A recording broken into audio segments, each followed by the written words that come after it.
Wakaji walio kazini bila shaka ni wapokee. Kabisa kabisa. Mlinitunza kama familia. Ukizingatia niliishi maisha ya kisera. Mkakawa na wajibu mafiga mimi. Kwa hiyo nikiugua ni ngoro kwa kina Mama Samia nauma. Hata kafika Mama Gili nimepona. Kwa hiyo mimi ndio mlifanya kazi ngumu zaidi na zaidi. Wapendwa, kuna mambo mengi niliyojifunza kwenu. Hasa yale ya kusema kwa uwazi. Hamna tabia ya kuzunguka. Ile ni nzuri sana. Nzuri kabisa. Yaani kwamba kama kumsaidia mtu unafanikiwa. Yaani kwamba bwana hapa na hapa sio, hapa ndio, hapa. Unaweza kuona tofauti na maeneo mengine. Lakini mlinifundisha kitu kingine, kujiamini. Huku kiuno wanasema huna akili, na wanasema huna akili. Ukinyamaza siku ya kwanza pili wanakuonea. Hata hilo tu linafanya kusimama sawa sawa. Hiyo ilinisaidia hata tunapokuwa kwenye vikao kule. Nilikuwa sikubali kubebeshwa jambo ambalo siwezi kubeba. Wapendwa, miaka 10 ilikuwa imetosha kwa utumishi. Sawa pendo? Kwa hiyo uhamisho niliupokea mimi kama mwinjilisti Gideon Ndema. Na asiweko yeyote atakayesema ule uhamisho niliutengeneza mimi. Sawa? Ni uhamisho wa kimkakati. Kwa sababu tulio hapa kwa kipindi hiki ni wengi. Yaani tunaweza kusema tukafutane, mwingine alisema fulani, mwingine alisema fulani. Wapendwa, nilijitahidi sana kumuogopa aliyeniita, lakini kumheshimu anayenisimamia. Asante sana baba mkuu wa jimbo. Kuna vitu vingi nimeviona kwako. Kabisa kabisa. Lakini pia hata wenzangu wa Ilemela walinipokea kwa raha. Bila shaka nao nitanguliza message kwamba mpokeni kwa raha. Shayo simama. Dori simama. Hawa naweza nikasema kwa idara ya hazina ni walimu wao. Huku nilikuwa naandika ahadi, shukrani, mavuno, meza ya Bwana, fungu la 10. Pale mafungu ya 10 yapo 2 mara 3 juu ya 7. 2 mara 3 juu ya 7. Panado. Sasa hizo panado wenzangu waliwahi kusoma daktari ila waliwahi mapema. Wanajua ni kidogo. Mimi mara nyingine wakisema panado najua ni muda umeisha. Tuendeke nyumbani. Mbona sio nasema hapana? Hiyo ni aina ya hesabu inayotakiwa ingiza. Lakini nishukuru pia kwa ndugu yangu kabisa. Baba mkuu wa jimbo, ushuhuda unajieleza. Pale cherehani iliyo nje na dada yetu huyu na mama mpendwa huyu ni cherehani hii. Moja alitoa mheshimiwa diwani aliyepita Mgoba, na ya pili tuliinunua kwa mfuko wa Rose Group, ni cherehani nyeupe ya zilizani. Lakini huyu mama hebu njoo ukamilishe na ile ahadi ili waendelee kufuatilia ile chakula. Nisije nikaondoka kwa sababu tumesahau. Zaidi ya zile mashine za kushona hivi sweta. Tulikuwa tunafuatilia ili tupate mashine mbili. Ukishazidiwa na watu kufanyia kazi kwa kipenda ili wajifunze pia kushona zile sweta za wanafunzi.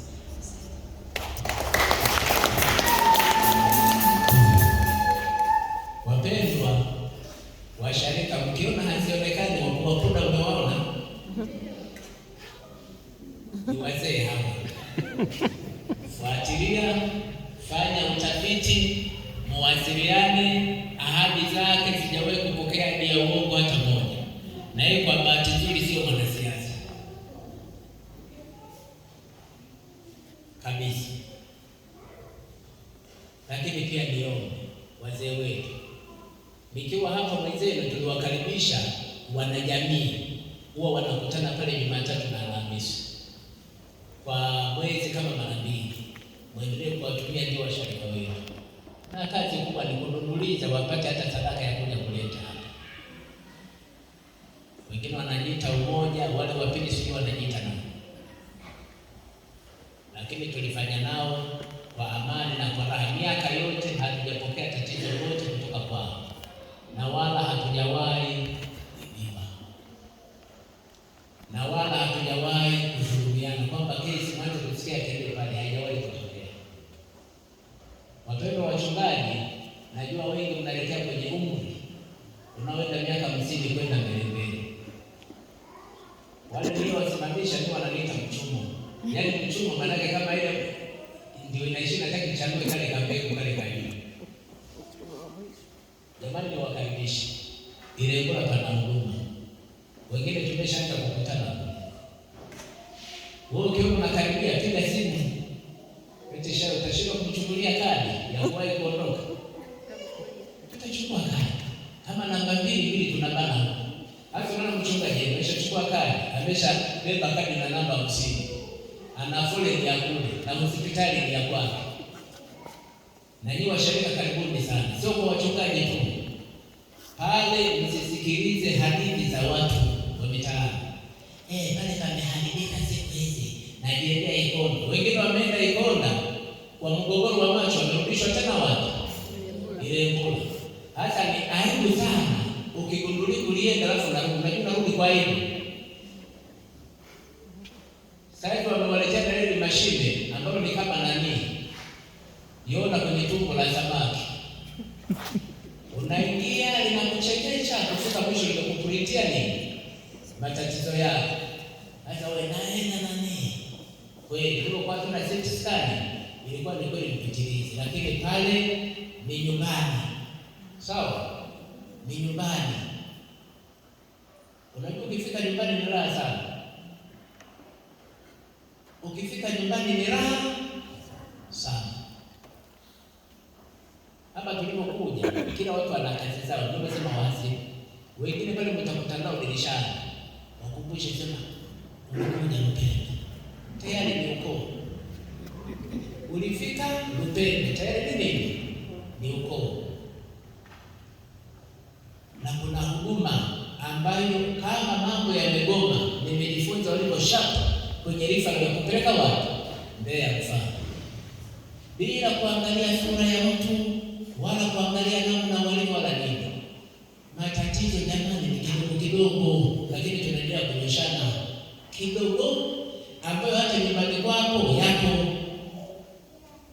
Sawa pale, lakini niseme kwa habari ya matibabu pale nini ni nyumbani. Hizo hadithi za watu, unaona wengine na hadithi hajawahi kufika Ilemula wala hawajawahi kufika Ikonda, lakini alisikiliza sijui watu fulani wanalima ulanzi, yeye alikwenda kalia mahindi, akabeba lile, akaanza kukimbia nalo. Yesu alisema njoo uone. Ndio hilo neno njoo uone. Watu wanachiliwa kwa raha. Yaani faraja zote. Kuna wachungaji pale wa kutosha kwa mambo ya counseling. Wapendwa, kwa muda nilioishi miaka 10, mimi si malaika. Inawezekana nimewakosea. Naomba mnisamehe sana.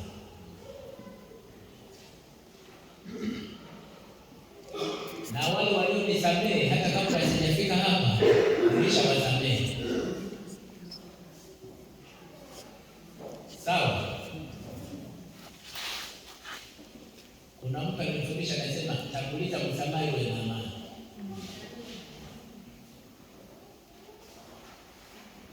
Nakumbuka kuna siku fulani kama tulianza kama mivutano vidogo.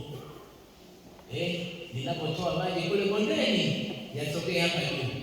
Kuna watu wachache wa kuelewa, lakini leo mnaiona matunda yake. Tunapoanza hii shule ya kompyuta, baba mkuu wa jimbo kwetu. Lakini wa hapa inataka sisi tu hela zetu. Lakini kaambia hawa wanafahamu, wangeuliza bali ya Mfindikiro. Mitasari ilisema hatutajenga shule ya Mfindi, yaani ile shule iliyo kwenye. Nikawaambia sasa nimeingia, tutajenga kwa kipindi hiki, basi mbomoe nikiondoka.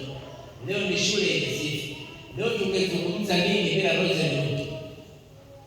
Maono ya mkuu wa jimbo, maono ya mtunza hazina bado wanatamani waongeze fani nyingine. Niliona sasa ni kama wanajadili habari ya uchomeleaji. Ndio biashara ya sasa, uchomeleaji. Siku nyingine mnaweza kwenda tunasema tunaanza darasa la udereva, siku zaidi ya kujifunzia.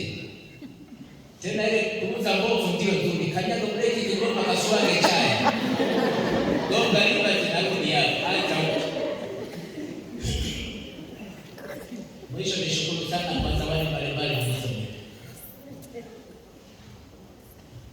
Kwa kawaida naona nikasema sistahili. Lakini Bwana amegusa mioyo yenu mkatenda haya yote. Wenzangu wakina Shayo, hiyo niwaambie sasa sisi kama sisi. Mambo yakiwa magumu huku ya kwenye darasa la kompyuta, hasa introduction to computer, nitawaomba wote wanakuja kufundisha. Amen. Kwa sababu hiyo ilikuwa anayefundisha lazima awe amesoma computer technician. Angalau ana mifahamu na vile vyombo vya ndani vya ile kompyuta. Kwa hiyo tutakuwa tunataarifiana kama ni weekend, nakuja kurelax. Msinionee wewe. Ile itakuwa nauletea zawadi madogo. Wapendwa, kipekee mama amenituma mwisho wa mambo yote niwasalimie sana. Kama nilivyosema mwanzoni nilitamani awe hapa, lakini jana walikuwa na mkutano wa usharika hadi saa 4 usiku. Asubuhi wamejihimu kwenda kufungua usharika. Na yeye ndio katibu wa wanawake. Sasa katibu wa wanawake afike askofu, katibu wa wanawake hayupo, inaleta misuli. Barikiwa na Bwana. Karibuni sana Irembo. Siku vijana mtakapopanga kutembelea jimbo la yule bwana, mtakapopanga kama ni Irembo na pale na mimi nitakuja kuwasalimia. Sio kila siku ni siku za hapa. Siku nyingine mnatoka out. Ila ukifika Wanging'ombe unatoa sweta ukoti, weka kwenye begi, maana kule hali ina mioyozi kidogo. Kama mkuu wa jimbo